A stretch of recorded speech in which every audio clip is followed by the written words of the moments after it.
예수님의 부활을 찬양합니다. 지난주에 제가 부활절 예배를 봤는데, 부활절은 지났지만 부활하신 예수님은 지금도 우리와 함께 하십니다. 우리가 항상 부활하신 예수님을 묵상하고 우리 안에 예수님의 부활의 영이 함께함을 믿고 부활의 생명력을 풍성히 누리며 살 수 있기를 바랍니다. 지난주에 부활절 암송대회를 했는데 세 분이 1등을 했습니다. 세 분이 다 완벽하게 외워서 지금까지 부활절 암송대회를 여러 번 했는데 세 명이 공동 1등이 된 것은 이번이 처음 같습니다. 상을 못하신 분들도 열심히 계속해서 부활절 암송하고 부활의 생명력을 풍성히 누리고 여기 앞에 있는 꽃처럼 활짝 피어나는 그런 힘있는 인생을 살 수 있기 바랍니다.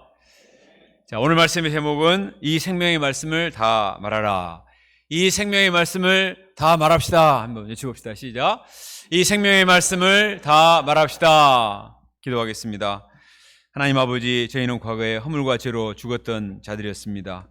죄로 말미암아 참으로 쓸모없는 인생을 살던 저희들을 긍휼히 여기시고 하나님의 아들 예수님을 보내주셔서 감사합니다. 예수님의 십자가 보혈로 우리의 모든 허물과 죄를 다 씻어주시고 또 우리를 하나님의 자녀로 인쳐주시고 영접해 주셔서 감사합니다. 예수님께서 부활하심으로 말미암아 하늘문을 여시고 영원한 하나님 나라에 대한 산소망 가운데 살게 하신 것을 감사합니다. 우리가 호련히 변화될 소망 가운데 우리가 이 땅에서도 부활의 증인으로 살 수 있도록 크신 은혜를 주신 것을 감사합니다. 세상 사람들과 같이 이 땅에 매여 살지 아니하고 하나님 나라를 소망하며 하늘의 영광을 바라보며 거룩한 나그네의 삶을 살 수 있도록 도와주시기를 간절히 기도합니다. 오늘도 제가 모여서 예배드리게 하신 것을 감사합니다. 하나님 아버지, 생명의 음성을 들려주시고 이 말씀이 우리의 영혼을 흔들어 깨우고 생명으로 충만케 하옵시기를 간절히 기도합니다. 예수님의 이름으로 기도합니다. 아멘. 사도행전 4장, 오늘 말씀 사무엘전도 5장인데요. 사도행전 4장에서 초대교회 첫 번째 핍박이 임했습니다. 복음을 전하는 사도들을 잡아들여서 공회원들이 신문을 하며 다시는 예수의 이름으로 말씀을 전하지 말라 협박을 했습니다. 그때 사도들이 어떻게 반응을 했죠? 우리는 우리가 보고 들은 것을 말하지 않을 수 없어. 다른 이름으로는 우리에게 구원의 이름을 주신 적이 없고 예수의 이름으로만 구원을 받을 수 있습니다. 우리가 보고 들은 것을 말하지 않을 수 없고 하나님 말씀 듣는 게 옳소. 여러분들 말을 듣는 게 옳소. 우리는 하나님 말씀을 전하겠습니다. 너무나 담대하게 말하니까 공회원들이 그냥 풀어줄 수밖에 없었습니다. 그런데 오늘 사도행전 5장 말씀은 초대교회에 임한 두 번째 핍박이라고 볼 수가 있습니다. 사도행전 우리가 자세히 읽어보면 뒤로 갈수록 복음 역사가 흥황하게 일어나는데 또 더불어서 핍박도 점점 더 강해져 갑니다. 핍박이 더 강해지고 환난이 더 심해져 가면 성도들과 사도들은 더 두렵고 더 힘이 없어져 가고 약화돼야 되는데 사도행전을 자세히 읽어보면 사도들이 조금 더 위축되지 않고 더 강하고 담대해지는 것을 볼 수가 있습니다. 그 이유가 무엇일까요? 첫 번째는 하나님의 섬세한 개입하심이 있기 때문입니다. 하나님이 도와주시기 때문에 그 하나님의 도우심으로 말미암아 함부로 교회를 어떻게 할 수가 없는 거예요. 두 번째는 사도들의 믿음이 점점점 성장해 갑니다. 이들이 처음에는 약했는데 점점점 하나님의 능력을 체험하고 복음의 능력을 체험하면서 점점 강하고 담대한 믿음의 용사들로 성장하는 것을 볼 수가 있습니다. 우리도 복음을 전하다 보면 여러 가지 장애물과 또 여러 가지 핍박을 만날 수가 있습니다. 그러나 오늘 말씀을 통해서 우리가 어떻게 핍박을 이기고 오히려 믿음이 더 담대해질 수 있는가, 이 믿음의 담대함의 비결을 배울 수 있기를 바랍니다. 또 하나님께서는 어찌하든지 오늘 말씀의 제목처럼 이 생명의 말씀을 다 전하라, 생명의 말씀을 전하기를 원하세요. 이 생명의 말씀을 전하기 원하시는 하나님의 간절한 소원을 영접하고 우리도 이 하나님의 뜻을 따라 생명의 말씀을 전해서 말씀의 능력을 체험하고 살아계신 하나님의 능력, 말씀의 능력을 체험하는 복음의 증인들이 됩시다. 자, 17절 말씀을 보겠습니다. 17절. 대제사장들과 사두개인들이 마음에 시기가 가득해서 사도들을 잡아서 감옥에 가두어 버렸습니다. 그들은 이렇게 하면 사도들이 더 이상 힘을 쓰지 못할 것이다 이렇게 생각했습니다. 이들을 잡아서 감옥에 가둬버리고 힘을 못 쓰게 하면 그들이 뭘 할 수 있겠어요? 이제 감옥에 갇혔으니까 이들은 아무것도 할 수 없을 것이다, 이렇게 생각을 했을 것입니다. 그들은 자신들이 승리했고 자기들의 힘이 더 훨씬 더 강력하다, 이런 의기양양한 마음 가운데 있었을 거예요. 그런데 무슨 일이 일어났는가? 우리 19절 말씀을 같이 읽어봅시다. 19절 시작. 주의 사자가 밤에 옥문을 열고 끌어내어 이르되, 하나님께서 주의 사자를 보내셔서 밤에 감옥문을 열어버리셨습니다. 제자들이 감옥문을 따고 나온 것이 아니고 하나님이 주의 사자를 보내서 감옥문을 열어서 사도들을 끌어내어 주셨습니다. 얼마나 놀라운 일입니까? 당시 종교 지도자들은 무소불위의 권력을 가지고 있었습니다. 그들은 마음만 먹으면 얼마든지 누구든지 잡아서 감옥에 집어넣고 심지어 죽일 수도 있는 고난들이 그들에게 있었습니다. 그러나 하나님께서 천사들을 급파하시자 감옥도 아무 소용이 없었습니다. 이것은 무엇을 말해줍니까? 세상의 권세 위에 하나님의 권세가 있다 하는 사실을 가르쳐 줍니다. 우리가 믿는 하나님은 결코 약한 분이 아니십니다. 세상의 어떤 권력도 굴복시키고 택한 자를 완벽하게 보호하시는 전능하신 하나님이신 줄 믿습니다. 하나님은 눈에 보이지 않고 권력자들은 눈에 보이죠. 그 사람들은 감옥에 집어넣을 수도 있고 사람의 목숨을 앗아갈 수 있는 칼과 창이 있지만, 그러나 그 위에 하나님이 계십니다. 다니엘서 6장을 기억하시나요? 다니엘서 6장에 보면 다리오 왕 때 다니엘을 고관들이 막 시기를 했습니다. 그래서 사자굴에 집어넣어 버렸어요. 사자굴에 집어넣는데 이제 끝나는 거죠. 그런데 어떻게 했습니까? 하나님이 천사를 보내셔서 사자들의 입을 봉하심으로 사자들이 전혀 다니엘을 해하지 못했습니다. 사장에 보면 다니엘의 세 친구들을 풀무불에 집어넣어 버렸는데 옷이 전혀 거르지 않고 탄 냄새도 나지 않다고 했습니다. 당시 얼마나 무서운 바벨론 바사의 권세이지만 풀무불에 집어넣고 사자굴에 집어넣었지만 그 풀무불이 사자들이 결코 다니엘과 친구들을 해할 수가 없었습니다. 하나님이 사자를 보내셔서 사자들의 입을 막으셨습니다. 천사들을 보내셔서, 하나님의 사자가 무서워요? 동물원의 사자가 무섭습니까? 하나님의 천사들이 훨씬 더 강력합니다. 하나님의 천사들이 사자들의 입을 막으시니까 사자들이 입맛을 잃고 전혀 가까이 하지 못한 거예요. 하나님이 완벽하게 보호해 주셨습니다. 다니엘은 바벨론에 끌려온 일개 포로에 불과합니다. 아무런 힘이 없는 사람이에요.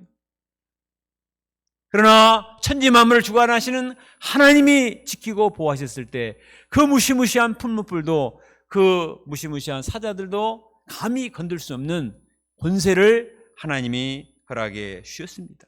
내가 믿는 하나님이 이렇게 강하고 크신 분이시다 하는 사실을 믿어야 되겠습니다. 우리 하나님의 권세와 능력을 믿을 때 우리는 두려워하지 않고 끝까지 믿음의 중심을 지킬 수가 있습니다. 우리 목자님들이나 선교사님들의 선교보호를 들여다보면 큰 위험 가운데 있을 때 하나님이 지켜 보호해 주신 이런 간증들을 많이 듣게 됩니다. 제가 10년 전에 남미 지부장 수양에 참석하러 베네수엘라에 갔는데 그곳에 에콰도르의 김 안드레 선교사님이 참석을 하셨습니다. 그리고 자기 간증을 하는 거예요. 이분이 원래 브라질 선교사로 갔다가 베사라 선교사님이 남미의 33개국을 열심히 개척합시다, 이 말씀에 순종을 하고 브라질에서 10년 동안 선교사를 하는데 하나님께서 갑자기 에콰도르에 LG에 직장이 났어요. 그래서 에콰도르에 첫 선교사로 갔습니다. 거기서 물질 자립을 하고 복음 역사를 섬기는데 2010년 어느 날 지방 출장 갔다가 새벽에 늦게 집에 돌아왔는데 아파트 앞에서 권총 강도를 만났습니다. 권총 강도가 핸드폰을 뺏어가려고 한 거예요. 2010년 그때만 해도 핸드폰 귀하고 그 가난한 나라이기 때문에 핸드폰을 막 뺏어가려고 하는 것입니다. 강도가 달라고 하면 그냥 줘버려야 되는데 이분은 안 뺏기려고 총을 들고 있는데도 막 씨름을 한 거예요. 그러니까 이 강도가 권총의 개머리판으로 이분을 때려가지고 피가 막 질질 흘렸습니다. 그리고 그분의 가방을 뺏어갔어요. 그 가방에는 그달 월세를 내기 위해서 500불이 든 그 지폐 가방이 있었는데 그걸 뺏겼습니다. 이분이 너무 아쉬워했는데 가만히 생각해 보니까 이 강도가 총을 안 쏴고 머리만 때린 것이 얼마나 감사한가. 그리고 그 500불을 신기하게도 그 교회에 그곳에 있는 한인교회 집사님이 그 500불을 주신 거예요. 정말 신기하죠? 어느 날 기도하는데 그 집사님이 이 김안드레 선교사에게 500불을 주라 이렇게 말씀하시더래요. 그래서 말도 안 했는데 500불을 가지고 와서 월세를 내게 되었다, 이런 간증을 들었습니다. 그때 강도가 싸우다가 권총으로 쏘았으면 얼마나 무섭겠습니까? 하나님이 주의 사자를 보내주셔서 지켜보호하신 것입니다. 이번호 1호하나씩 14페이지 보면은 우리 김한드레 선교사님의 사모님인 김한나 선교사님의 시가 여기에 수록이 되어 있습니다. 근데 이 시는 사진에 보시면 이 시는 어떤 시냐면 전 세계 해외 동포들의 그 백일장 대회, 전 세계에 흩어져 있는 많은 한인들이 있잖아요. 이분들을 대상으로 해서 시를 지어서 백일장 대회를 했는데 거기서 시 부분에서 당선된 시입니다. 읽어보셨어요? 그 옆에 있는 분은 에콰도르 대사님이신데 상을 받아서 저렇게 시가 있습니다. 시 내용을 보면은 정말 감동이 있어요. 옮겨진 한 그루라는 시인데 누가 나를 이곳으로 옮겨왔을까? 낯선 흙, 모르는 바람, 뿌리를 끌어안은 채 하늘을 본다. 정말 에콰도르가 이퀘이터 적도잖아요. 가장 더운 곳이에요. 30도를 오르락내리는 그 낯선 곳에 와서 많은 애환을 겪으면서 믿음의 중심을 지켰을 때 하나님이 어떻게 이루하셨는가, 그런 내용 오늘 가서 꼭 읽어보시기 바랍니다. 뿐만 아니라 하나님께서는 복음 역사를 축복하셔서 20명 대회사의 이상의 여기 나오는 것처럼 주일 예배 역사를 이루게 하시고, 지난달에는 이방인 현지 목자 가정도 세워주시고 자녀들을 축복하셔서 많은 은혜가 있는 것을 보게 되었습니다. 하나님은 지금도 택하신 자들을 눈동자같이 지켜 보호해 주십니다. 에콰도르가 어디 있는지, 거기가 어떤 상태의 나라인지도 모르고 오직 믿음만을 가지고 왔는데 하나님께서 권총 강도로부터 지켜보호하시고 경제적인 어려움으로부터 지켜보호하시고 인도하신 거예요. 시편 121편 5절과 8절에 보면 이런 말씀이 있습니다. 여호와는 너를 지키시는 자이시라. 여호와께서 내 오른편에서 내 그늘이 되시나니 낮의 해가 너를 상하게 하지 아니하며 밤의 달도 너를 해치지 아니하리로다. 여호와께서 너를 지켜 모든 환난을 면하게 하시며 내 영혼을 지키시리로다. 여호와께서 너의 출입을 지금부터 영원까지 지키시리로다. 우리 많이 불렀던 찬송 생각나죠? 하나님은 너를 지키시는 자, 너의 우편에 그늘 되시니 낮의 해와 밤의 달도 너를 해치 못하리. 어떤 혼란과 시련이 있을지라도 우리 하나님께서 우리를 지켜보시기 때문에 우리가 두려워하지 않고 낙심치 않고 끝까지 사명을 감당할 수 있음을 믿습니다. 어떤 시련 가운데도 사도들을 지키시고 옥문을 풀어헤쳐서 이들을 보호하시고 끌어내주신 하나님의 사랑과 능력을 찬양합니다. 이 하나님은 사도들의 하나님만이 아니고 우리 김한드레 선교사님의 하나님만이 아니고 오늘날에도 살아계시는 나의 하나님이 되십니다. 두려워하지 말고 나가 복음을 증거하면 하나님이 도와주시는 거예요. 주의 사자는 사도들을 감옥에서 끌어내주면서 무슨 말씀을 주셨습니까? 우리 20절 말씀을 같이 읽어봅시다. 20절 시작. 가서 성전에 서서 이 생명의 말씀을 다 백성에게 말하라 하며, 주의 사자는 사도들을 빼주면서 멀리 도망가라, 이제는 안 잡히게 멀리 도망가라, 이렇게 말하는 것이 아니라 성전에 가서 이 생명의 말씀을 다 말하라. 성전은 어떤 곳입니까?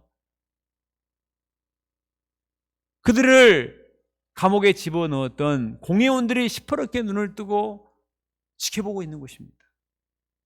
그들은 또다시 투옥될 수도 있습니다. 그런데도 왜 하나님은 성전에 가서 이 말씀을 전하라고 하실까요? 그것은 생명의 말씀을 전하는 것이 그만큼 중요하기 때문에 존엄을 아껴서 해야 될 일이 이 생명의 말씀을 전해야 이 말씀을 듣고 영혼들이 살아나기 때문에 이 생명의 말씀을 성전에 가서 전하라 이렇게 말씀하셨습니다. 생명의 말씀은 예수 그리스도의 십자가와 부활의 복음입니다. 우리 죄를 위해서 십자가에 죽으시고 부활하신 예수님은 생명의 주가 되십니다. 이 예수님을 믿어야만 구원을 받고 새 생명을 덧입을 수가 있기 때문에 이 생명의 복음을 전하라는 것입니다. 당시 사람들은 성전만 믿었습니다. 성전에 모여가지고 성전 제사 드리고 율법만 지키면 구원을 받을 수 있다고 생각을 했어요. 그러나 성전 제사와 율법은 모형에 불과하고 진정한 구원은 육신을 입고 이 땅에 오신 새 성전 되신 예수님, 이 성전을 허물라 내가 사흘 만에 세우리라 예수님이 말씀하셨잖아요. 예수님께서 십자가에 죽으심으로 대속제물이 되시고 사흘 만에 부활하셔서 새 성전이 되셨습니다. 이제는 예수님을 믿어야 돼요. 예수님을 믿을 때 구원을 받고 생명을 얻을 수가 있습니다. 그러니까 성전에 가서 이 복음을 전하라고 말씀하십니다. 요한복음 1장 4절에 그 안에 생명이 있었으니 이 생명은 사람들의 빛이라. 예수님 안에 생명이 있는 거예요. 요한복음 5장 25절에 진실로 진실로 너에게 이르노니 죽은 자들이 하나님의 아들의 음성을 들을 때가 오나니 곧 이때라 듣는 자는 살아나리라. 주님의 말씀을 들으면 살아나기 때문에 이 말씀을 전하라 이렇게 말씀을 하셨습니다. 우리 사랑하는 가족들이 하나님의 생명의 말씀을 듣지 못해서 죄 가운데 죽어가고 있다면 가만히 있겠습니까? 만사를 제쳐놓고 하나님 말씀을 전해야 되지 않겠어요? 지난주 이곳에 오셔서 소개하셨던 슈핀스복의 데니엘리 선교사님 기억하시죠? 왜 오셨다고 하셨습니까? 자기가 어린 시절에 엄마처럼 자기를 돌봐준 큰 누님이 연세가 많으셔서 돌아가시기 전에 내가 이 누님에게 은혜를 갚아야 되겠는데 그것은 다른 것보다도 복음을 전해야 되겠다. 그래서 일부러 제주도에 숙소를 정하고 20일 동안 함께 있으면서 성경 공부를 하고 함께 걷고 대화하면서 열심히 복음을 전해서 누님이 이제 교회에 나가시게 되었다고 그렇게 말을 했습니다. 그 전주에 오셨던 우리 시카고의 문누가 선교사님도 이번에 오신 목적이 뭔가, 보성에 있는 친동생이 허무 가운데서 술에 찌들어 살고 있기 때문에 그 가족들이 다 예수님을 믿어요. 근데 그 동생 한 분만 예수님을 믿지 못하고 술에 빠져 있기 때문에 이 동생에게 내가 복음을 전해야 되겠다. 시카고에서 이 보성까지 신방을 오셔서 기도를 하고 도우신 것을 볼 수가 있습니다.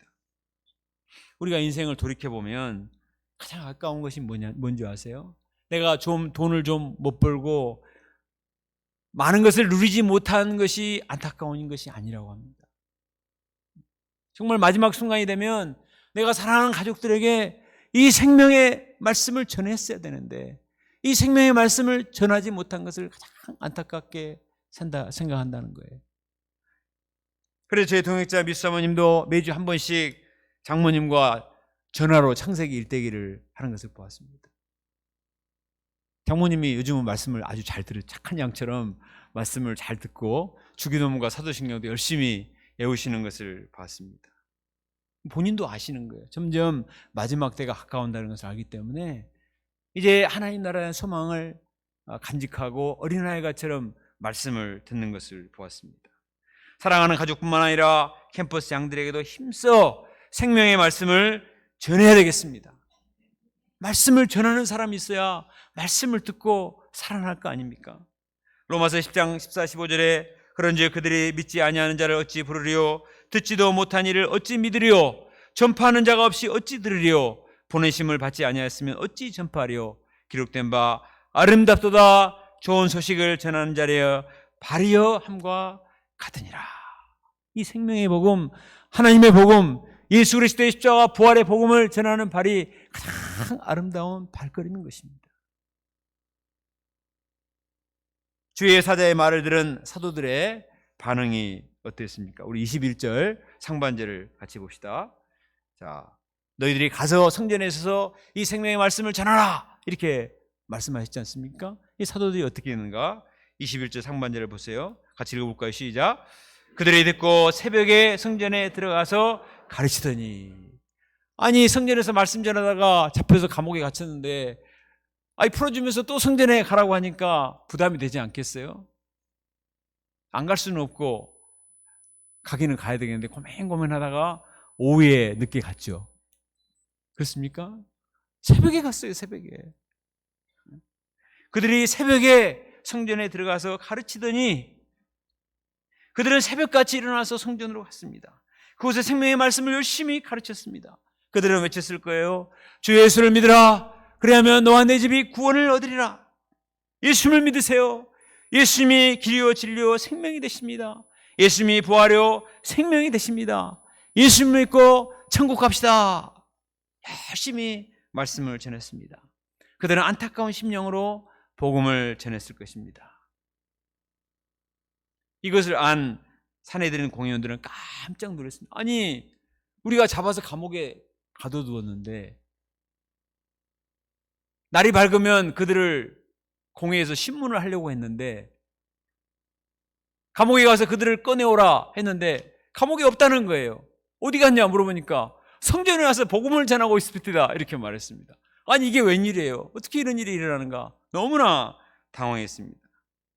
그들은 사도들을 체포하고 데려와서 추궁을 합니다. 자, 28절입니다. 어떻게 추궁했는가 같이 읽어볼까요? 시작. 우리가 이 이름으로 사람을 가르치지 말라고 엄금하였을 때 너희가 너희 가르침을 예루살렘에 가득하게 하니 이 사람의 피를 우리에게로 돌리고자 함이로다. 자세히 본문에 보면 예수라는 이름을 안 쓰고 있습니다. 이 이름으로 사람을 가르치지 말라. 이 사람의 피를 우리에게 돌리지 말라. 그들은 예수가 너무나 부담스러워요. 너무나 싫었어요. 너무나 미웠어요. 예수님을 제거했고 예수가 없어졌습니다. 그리고 그 사도들에게 다시는 예수 이름을 말하지 말라. 그렇게 하면서 풀어줬어요. 그런데 또다시 나가서 예수의 이름을 전해가지고 예수의 이름이 예루살렘에 가득하게 하니 너무나 마음에 안 든다는 거예요. 그 사람 예수의 피를 우리에게 돌리고자 함이라. 예수가 죽게 된 것이 우리 책임으로 돌리고자 하느니 왜 이렇게 하느냐 책망을 했습니다. 여기에 대한 사도들의 대답이 무엇인가? 우리 29절부터 31절을 같이 읽어봅시다. 자, 시작. 베드로와 사도들이 대답하여 이르되 사람보다 하나님께 순종하는 것이 마땅하니라. 너희가 남에 달아 죽인 예수를 우리의 조상이 하나님이 살리시고 이스라엘에게 회개함과 손을 높이사 임금과 구주로 삼으셨느니라. 너희들 왜 예수 전하지 말라고 했는데 왜 다시 예수의 말을 전하냐? 막 무섭게 다그쳤지만 사도들은 조금도 요동하지 않았습니다.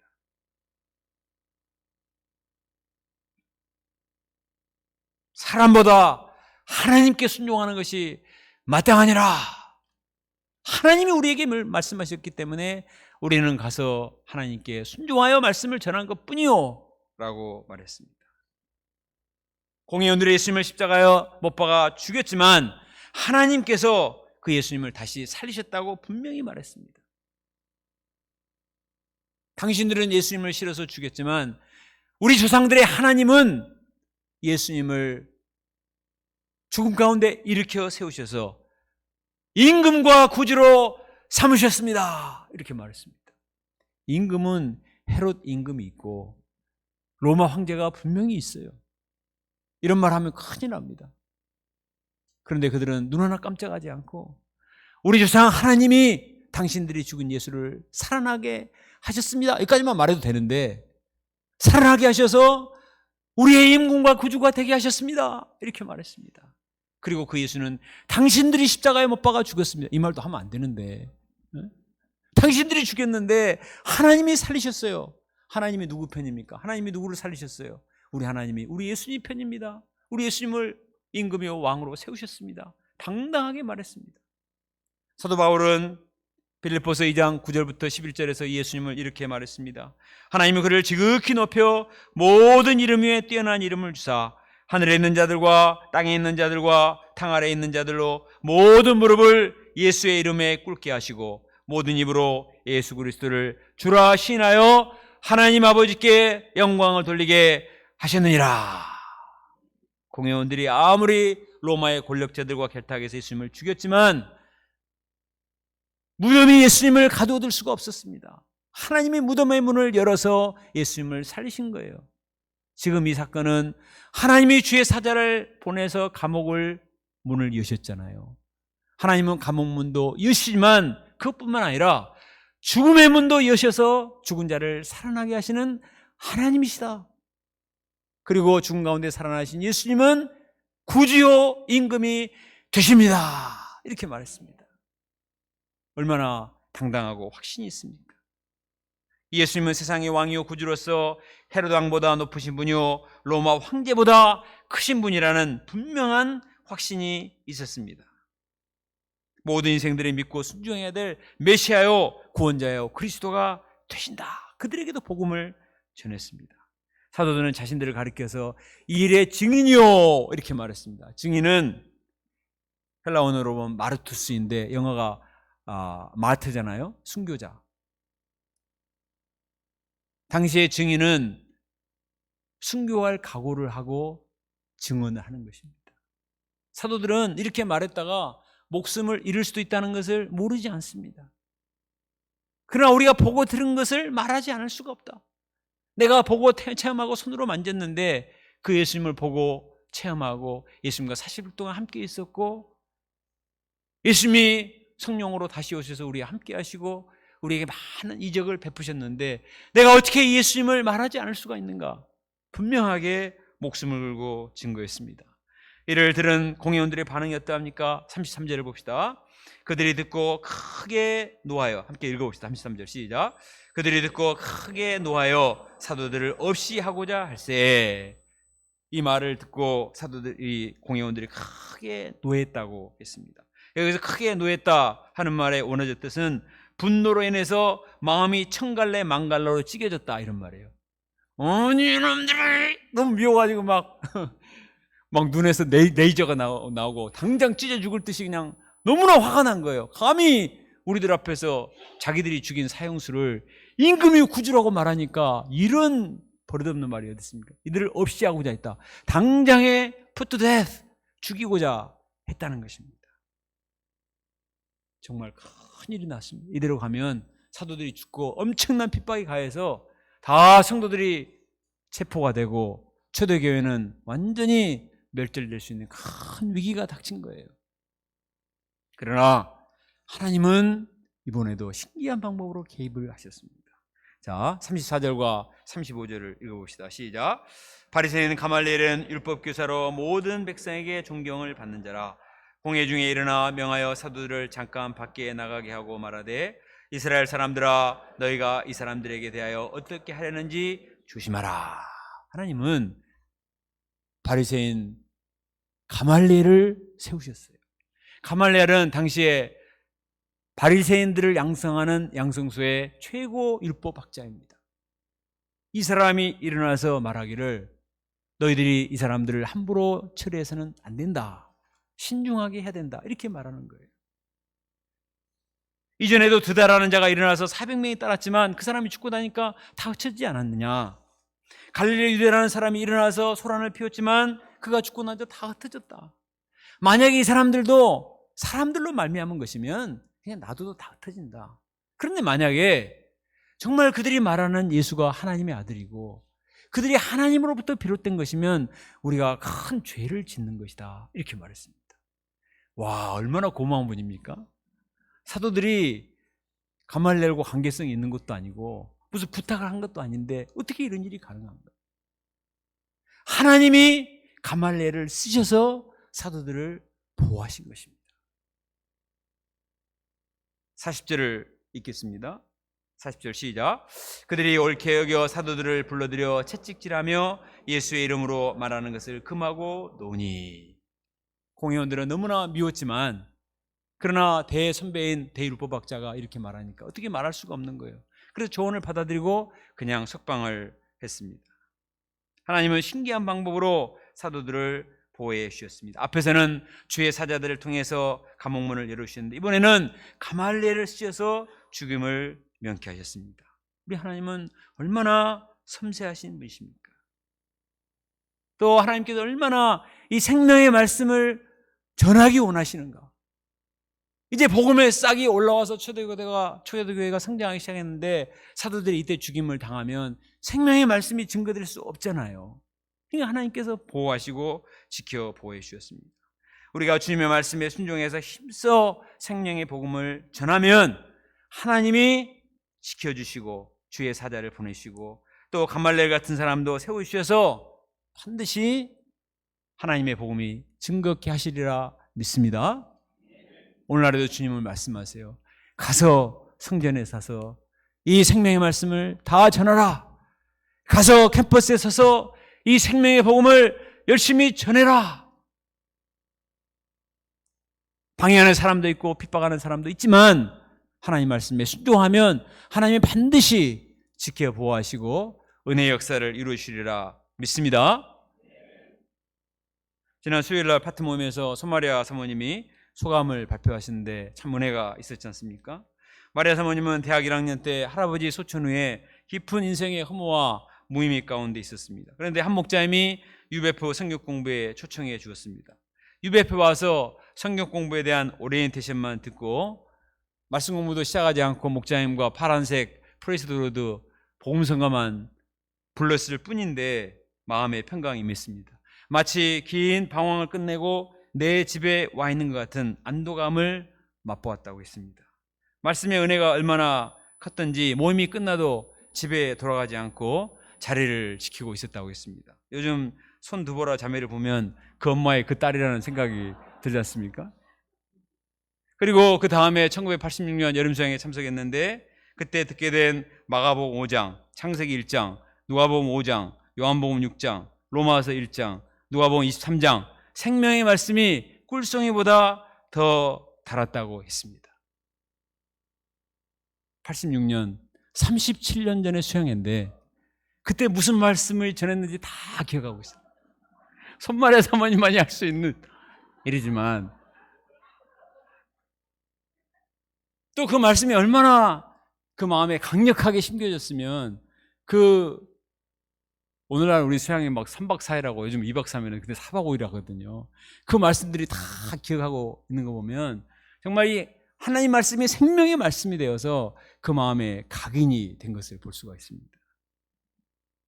말씀이 역사하자 혼돈과 공허, 흑암이 물러가고 빛과 생명과 기쁨과 자유가 충만케 되었다고 간증했습니다. 한 목자님이 캠퍼스에 가서 생명의 복음을 전했을 뿐인데 인생의 허무와 무의미로 고통하던 한 영혼이 살아난 것입니다. 또 그 말씀을 들은 손마리아 사모님이 또 생명의 말씀을 들고 캠퍼스에 나가서 열심히 전함으로 수많은 영혼들을 주님께로 인도한 것을 볼 수가 있습니다. 요즘 우리가 가뭄이 심했는데 단비가 내리니까 꽃들이 얼마나 생기가 돌고 또 새싹이 나고 얼마나 나무들이 싱그럽게 잘 자랍니까? 나무와 꽃들은 이처럼 햇빛을 받고 비를 만나면 막 살아납니다. 정말 신기해요. 사람의 영혼도 마찬가지입니다. 우리는 하나님의 형상을 따라 만들어지고 하나님의 영이 숨쉬는 생명이기 때문에 하나님의 말씀을 받아야 됩니다. 하나님의 말씀을 듣고 생명의 말씀을 들으면 살아나는 거예요. 우리는 오늘날 같이 이렇게 치열하고 물질적이고 육신적인 세상에 누가 말씀을 들을 것인가 이렇게 생각을 해요. 그러나 그렇지 않습니다. 사람이 말씀에 관심이 없는 것 같지만 사람들이 얼마나 외롭고 얼마나 갈급하고 얼마나 그 내면이 공고한지 몰라요. 어둠 가운데 있습니다. 우리가 정말 목자의 심령을 가지고 나가서 이 생명의 말씀을 전하면 단비를 만난 나무와 같이 꽃과 같이 피어나고 또 자라나고 풍성한 열매를 맺게 되리라 믿습니다. 우리가 많은 일을 하지 않아도 됩니다. 아까 말한 손마래 사모님은 그렇게만 하고 어디 가셨다고 했습니다. 엄청난 분도 아니에요. 단지 말씀을 전해준 것뿐인데 그 말씀이 큰 은혜 역사가 일어났습니다. 우리 봄수양에도 다가오고 다음 주에는 선교보고도 있고 우리가 나가서 전도하고 일대를 하면 그것이 별거 아닌 것 같지만 그 안에 생명이 있기 때문에 이 생명의 말씀, 이 생명의 말씀을 들으면 듣는 자가 살아나리라 믿습니다. 우리는 가서 전달만 하면 돼요. 전달만 하면. 40절을 보겠습니다. 공회원들은 사도들을 풀어주면서 그냥 내보내는 것이 아니고 채찍질을 해서 예수의 이름을 더 이상 말하지 말라 금하고 풀어줬습니다. 여기서 채찍질은 그냥 때리지 마, 더 이상 말하지 마 이렇게 한두 대 때리고 한 게 아니에요. 당시에 유대인들의 채찍질은 40에 하나 감한 배입니다. 예수님은 몇 대를 맞으셨어요? 120대를 맞으셨습니다. 120대를 맞으셨기 때문에 완전히 그냥 온몸이 그냥 감당할 수가 없었죠. 그러나 보통 사람은 40에 하나 감한 매를 맞았습니다. 이 매가, 이 채찍질이 보통 무서운 것이 아닙니다. 아마도 사도들은 채찍에 맞아서 등이 터지고 피가 낭자하게 되었을 것입니다. 얼마나 아팠겠습니까?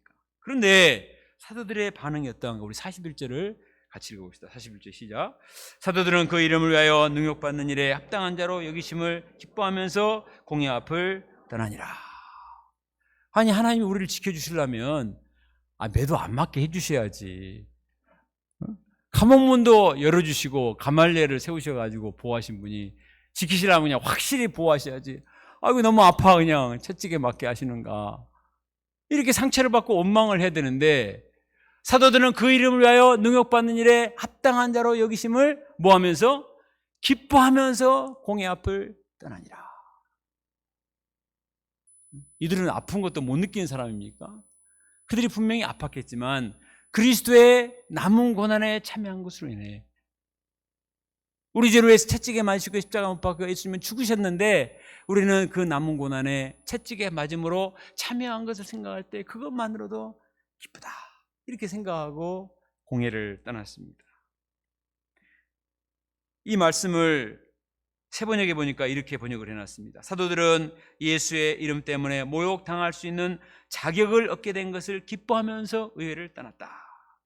공동번역에서는 사도들은 예수의 이름으로 말미암아 모욕당하게 된 것을 특권으로 생각하며 기뻐하면서 의회를 떠났다. 보세요. 채찍에 맞았는데 사도로서의 자격이다 이게. 우리가 모욕당하게 된 것은 특권이다. 내가 무엇이간데 주님의 고난에 참여하게 하시고 이 아픔을 내가 겪게 하십니까? 이것은 내가 이제 사도가 되었다는 사도 인치하는 것이 아니라 정말 제대로 된 사도이구나. 그리고 이것은 큰 특권이다 라고 생각하면서 기뻐하면서 떠났다는 것입니다.